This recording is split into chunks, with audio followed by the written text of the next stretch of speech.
Welcome student, myself Sumit Soni from IT Brain Computer Center Jawahar चौक भोपाल। आज मैं आपके सामने अपनी वीडियो में एक बहुत ही इम्पॉर्टेंट टॉपिक के साथ में आया हूँ। ये टॉपिक आपके PGDCA DCA फर्स्ट सेमेस्टर के फंडामेंटल सब्जेक्ट से रिलेटेड है। इस टॉपिक का नाम है टाइप्स ऑफ कंप्यूटर, जो कि मोस्ट इम्पॉर्टेंट है, यानी कंप्यूटर के प्रकार या कंप्यूटर का वर्गीकरण। ये टॉपिक हर बार पेपर में पूछा ही जाता है, जो कि अलग अलग टाइप से इसके क्वेश्चंस अराइज होते हैं। जैसे कि टाइप्स ऑफ कंप्यूटर को बताइए आप, या फिर कंप्यूटर का वर्गीकरण को बताइए, कंप्यूटर के प्रकार को बताइए, या फिर एप्लीकेशन के बेस पे, एप्लीकेशन यानी उपयोग के आधार पर कंप्यूटर के प्रकार को बताइए। नेक्स्ट क्वेश्चन इस तरह से बनता है कि उद्देश्य के आधार पर कंप्यूटर के प्रकार को बताइए, जैसे कि हम पर्पस कहते हैं, या फिर साइज़ के आधार पर कंप्यूटर का वर्गीकरण कीजिए। तो इस तरह से अलग अलग टाइप से ये क्वेश्चंस अराइज होते हैं इस टॉपिक से। तो हम आज ये टॉपिक पढ़ने वाले हैं, टाइप्स ऑफ कंप्यूटर। इस वीडियो में आप देख रहे हैं कि जो मैंने एक चार्ट बनाया हूँ, इस चार्ट के थ्रू आप ईज़िली इस टॉपिक को समझ सकते हैं। ये चार्ट में, जैसे कि मैंने सबसे पहले इसमें बताया है कि टाइप्स ऑफ कंप्यूटर, तो टाइप्स ऑफ कंप्यूटर को 3 टाइप्स होते हैं इसके। एक तो होता है, जो फर्स्ट टाइप है इसका, वो है आपका based on purpose. Based on purpose, ये है फर्स्ट टाइप आपका। ये भी 2 टाइप से होते हैं, स्पेशल पर्पस और general purpose. Based on purpose को हिंदी में हम कह सकते हैं कि उद्देश्य के आधार पर कंप्यूटर 2 टाइप से होते हैं। पहला है स्पेशल पर्पस, यानी विशेष उद्देशीय कंप्यूटर, जिसे कि हम लोग कहते हैं। नेक्स्ट है आपका सेकंड जनरल पर्पस, यानी सामान्य उद्देशीय कंप्यूटर, इसे हिंदी में इस तरह से बोला जाता है। नेक्स्ट है आपका बेस्ड ऑन एप्लीकेशन। तो बेस्ड ऑन एप्लीकेशन यानी उपयोग के आधार पर हमने कंप्यूटर को 3 भाग में डिवाइड करके रखा है: डिजिटल कंप्यूटर, एनालॉग कंप्यूटर और हाइब्रिड कंप्यूटर। फिर इसी तरह से हमने साइज़ के बेस पे भी कंप्यूटर को 3 टाइप में, हमने 4 टाइप में इसे वर्गीकृत किया गया है। जैसे कि साइज़ के बेस पे सबसे पहले माइक्रो कंप्यूटर, फिर mini computer, main frame computer और सुपर कंप्यूटर। तो हम इसे 1 बाय 1 करके समझते हैं कि ये कंप्यूटर होते क्या हैं और इनका कैसे वर्गीकरण किया गया है। तो लेट्स स्टार्ट। हम स्टार्ट करते हैं कि बेस्ड ऑन पर्पस, यानी उद्देश्य के आधार पर कंप्यूटर का वर्गीकरण। अब उद्देश्य के आधार पर कंप्यूटर को 2 टाइप में डिवाइड किया गया है। एक तो है आपका स्पेशल पर्पस कंप्यूटर, यानी विशेष उद्देशीय कंप्यूटर, और सेकंड है जनरल पर्पस कंप्यूटर, यानी सामान्य उद्देशीय कंप्यूटर। अब स्पेशल पर्पस कंप्यूटर में क्या आते हैं, कौन कौन से कंप्यूटर आते हैं?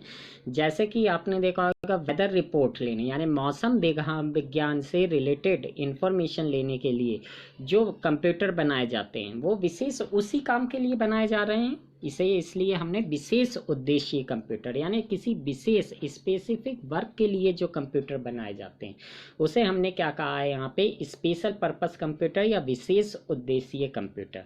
जैसे कि वेदर रिपोर्ट जनरेट करने के लिए जो कंप्यूटर यूज़ किए जाते हैं, उससे हम वेदर रिपोर्ट ही जनरेट कर सकते हैं और अदर कोई वर्क नहीं कर सकते।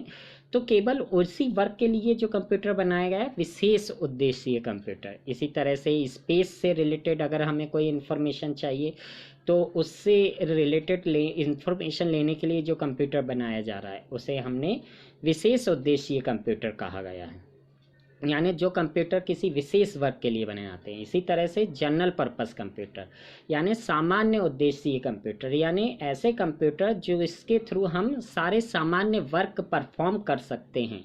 ऐसे कंप्यूटर जिनके थ्रू हम सारे सामान्य वर्क परफॉर्म कर सकते हैं, उसे हमने सामान्य उद्देशीय कंप्यूटर की कैटेगरी में रखा है। जैसे कि हम वर्ड, एक्सेल, पावर पॉइंट और भी जो हमारी एप्लीकेशंस हैं, इनको हमने सबको, इनके थ्रू हम सारे, यानी सभी फील्ड में हम इसका यूज़ कर सकते हैं। इसलिए हमने इसे क्या कहा है, सामान्य उद्देशीय कंप्यूटर।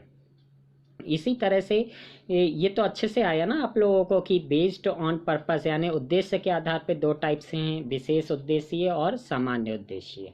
ये विशेष उद्देश्य यानी स्पेशल पर्पस, जो कि किसी स्पेशल वर्क के लिए बनाए जा रहे हैं ऐसे कंप्यूटर, उसे हमने विशेष उद्देशीय कंप्यूटर कहा है। इसके अंतर्गत वेदर रिपोर्ट जनरेट करने वाले कंप्यूटर आ गए, स्पेस से रिलेटेड इंफॉर्मेशन जनरेट करने वाले कंप्यूटर आ गए, और फिर आता है next general purpose computer. General purpose यानी जो कि सामान्य उद्देश्य, जिनके थ्रू हम सामान्य वर्क कर सकते हैं, जिनका यूज़ हम ऑफिस में, घरों में, सभी जगह कर सकते हैं जिनका यूज़। जैसे कि ऐसे कंप्यूटर हमारे जनरल पर्पस, इनमें हम अलग अलग एप्लीकेशंस होती हैं जैसे कि वर्ड, एक्सेल, पावर पॉइंट, जिनके थ्रू हम सारे सामान्य वर्क कर सकते हैं, तो इसे हमने जनरल पर्पस कंप्यूटर के अंतर्गत रखा है।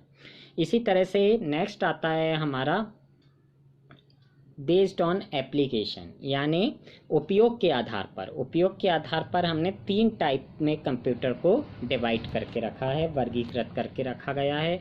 सबसे पहले आता है हमारा डिजिटल कंप्यूटर। तो डिजिटल कंप्यूटर ऐसे कंप्यूटर जो कि ओनली कैलकुलेशन करने का परफॉर्म करते हैं, जो ओनली गणना कर सकते हैं, ऐसे कंप्यूटर को हमने डिजिटल कंप्यूटर। ऐसे कंप्यूटर जो कि ओनली किसका वर्क कर रहे हैं, कैलकुलेशन करने का वर्क करते हैं, गणना करने का वर्क करते हैं, तो ऐसे कंप्यूटर को हमने कहा है डिजिटल कंप्यूटर। हम जानते हैं कि कंप्यूटर 0 और 1 की लैंग्वेज समझता है, ठीक है ना, और जिसके थ्रू हम अपने घर में, ऑफिस में जिनका यूज़ करते हैं और जिनके थ्रू हम कैलकुलेशन परफॉर्म कर सकते हैं, तो ऐसे कंप्यूटर को हमने डिजिटल कंप्यूटर के अंतर्गत रखा गया।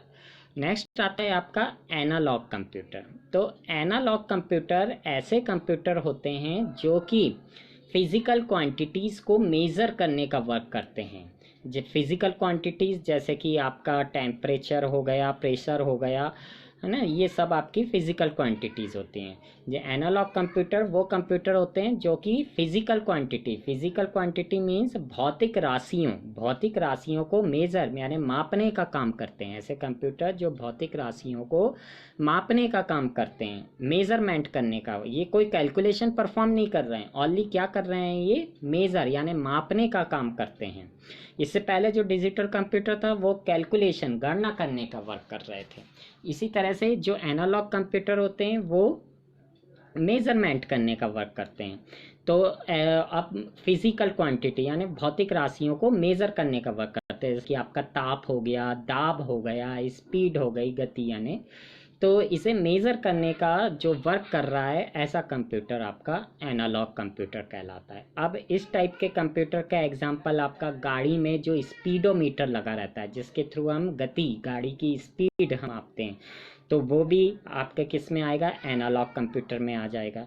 थर्मामीटर, जिसमें कि हम टेम्परेचर को मापते हैं, जिसमें कि पारा लगा रहता है और टेम्परेचर से वो आगे बढ़ता है, तो इसे मापने के लिए ये भी किस में आता है, आपका एनालॉग कंप्यूटर में ही आता है आप, ठीक है। नेक्स्ट आता है आपका हाइब्रिड कंप्यूटर। हाइब्रिड यानी जो कि मिला हुआ रूप होता है।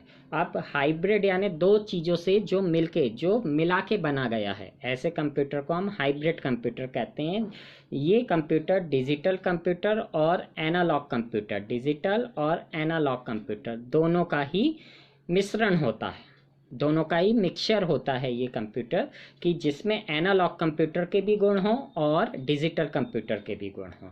अब जैसे कि हम जानते हैं डिजिटल कंप्यूटर क्या वर्क करता है भैया, कैलकुलेशन करने का वर्क कर रहा है, और एनालॉग कंप्यूटर क्या काम कर रहा है, मापने का, मेज़रमेंट करने का। यानी ऐसे कंप्यूटर जिसमें कि मेज़रमेंट करने का और कैलकुलेशन करने का दोनों के गुण होते हैं, तो उसे हमने क्या कहा है, हाइब्रिड कंप्यूटर, जिसमें कि डिजिटल, एनालॉग दोनों के ही गुण यानी कैलकुलेशन करने का और मेज़रमेंट करने का दोनों के गुण होते हैं, तो उसे हमने कहा है यहाँ पे हाइब्रिड कंप्यूटर। अब ऐसे कंप्यूटर का एग्जाम्पल क्या हो सकता है, तो ऐसे कंप्यूटर का आपने देखा होगा कि पेट्रोल पंप में जो मशीन लगी रहती है, जिसके थ्रू पेट्रोल को फिल किया जाता है हमारी गाड़ी में, तो हम देखते हैं कि वो क्या करता है कि पेट्रोल जो कि हमारा लिक्विड है ना, तो इसे मापने का भी काम कर रहा है कि कितने लीटर हमारी गाड़ी में गया, और उसके अकॉर्डिंग वो क्या करता है, रुपीज़ आपका कैलकुलेट करके बता देता है कि कितने रुपीज़ हुए हैं, इतने लीटर के अकॉर्डिंग कितने रुपए हो गए हैं,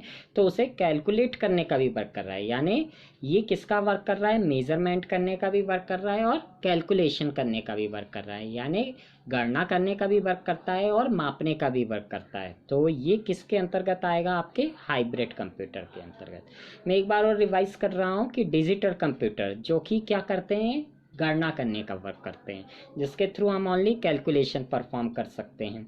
एनालॉग कंप्यूटर भौतिक राशियाँ जैसे कि ताप, दाब हो गया, आपका स्पीड हो यानी गति हो गई ना, इनको मापने का काम करते हैं।